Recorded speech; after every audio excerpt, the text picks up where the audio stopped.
Joined by Catholic swimming and diving head coach Tyler Ziegler as we get ready for Landmark Conference Championships here this upcoming weekend. Obviously a 3-day event, always an exciting event.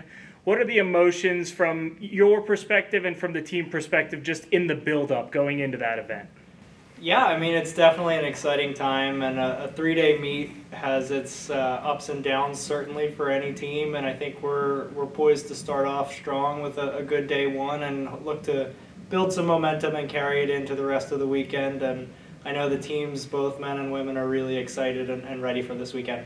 Just from a broad perspective, when it comes to that 3-day meet, you compete most of the time throughout the year, single day dual meets. Every now and again, you might have a 2-day event where it's split between days. What has to go into preparation that might be a little bit different for the length of this event and how more spread out it is? Yeah, so Landmark Championships is the focus of our season. It's where we want to be swimming and performing our best.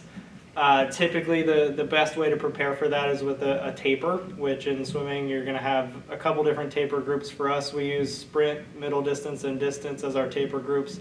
And basically, from about 2 weeks out, they're going to start doing less and less volume in practice. Our intensity is going to go down, and we're going to start to look to try to fine-tune some of those skills like starts and turns, underwaters, and things like that. We're going to fine-tune those, and we're going to naturally rest a little bit as our practices get a little bit less and less volume, so that gets us feeling fresh and ready to swim our fastest.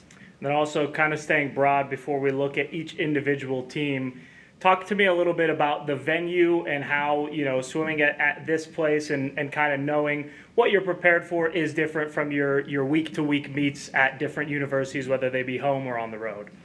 Yeah, so obviously this is going to be probably the nicest facility we swim at all year long. Germantown Indoor Aquatic Facility is a fantastic pool. It's 10 lanes across. It has a really nice diving well and area for our divers too. The pool's deep, which is something that we don't see too much during the year in our dual meets, so that is a faster pool.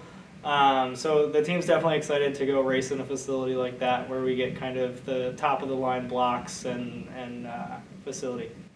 We'll start on the men's side. 6 straight titles, looking for number 7. Last year, pretty large victory, but race against Drew earlier this year, really tight dual meet early on in the season with a couple of swimmers missing on your end.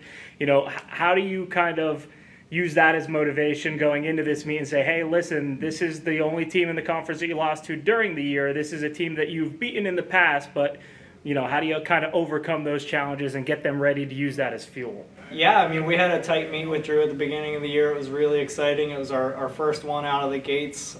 Drew gave us a nice challenge last year, and they're definitely getting stronger and stronger. They've got some good freshmen, and they've got guys capable of going for NCAA cuts and things like that and pushing some conference records. So I know we're going to have some good races from them as well as a lot of the other teams in the Landmark. I think our conference in general is getting faster. So while we've had a great string of success with 6 championships in a row, if we're going to look for 7, 8, and 9, we've got to continue to excel at the same pace as the conference as well. Obviously in college sports, you're always going to have some sort of turnover. That's just the fact of the matter. How can you pull from some of that veteran experience from a Jeffrey Schriefer-Flores and Nathan Ober and Ellis Prescott? How do those guys kind of help lead some of the younger guys who maybe don't have as much, championship swimming experience? Yeah, having those guys back is great, and especially we've got a lot of freshmen and sophomores right now on the team, and having Jeffrey back for a 5th year is awesome as well. And then having, like you mentioned, Ellis and Nathan, guys who've been there, we definitely look to them to lead the team and kind of talk to our younger guys about what it's like to go out and swim that prelim final format and really stay hungry throughout the weekend, because it is a long weekend of swimming and diving, and you've got to stay on top of your game all 3 days. On the women's side, kind of the inverse of the men's. You lose a tight one last year, then you come back and open the year with a strong win in that opening dual meet over Drew. But like you said, similar to the men's side, a lot of freshman and sophomore point scorers for you. How do you draw on some past experience and get those younger swimmers and divers ready for this event? Yeah, for sure. We opened the year really strong with the women's side, and we did graduate a lot of ladies last year who were big contributors at our championship run. We're fortunate that we've got a lot of strong freshmen and sophomores too. So We've got a really well-balanced women's team, and I think it'll be a full team effort, and I think it's going to be a tight meet at the top there of the conference, and I think our ladies can certainly get after it, and I know they're hungry for it. Coming up a little bit short last year in a great meet, I know they want to get after it this year. Final question for you, bringing it back more broadly for both teams. What has kind of been the messaging this week getting these teams ready to go for the championships?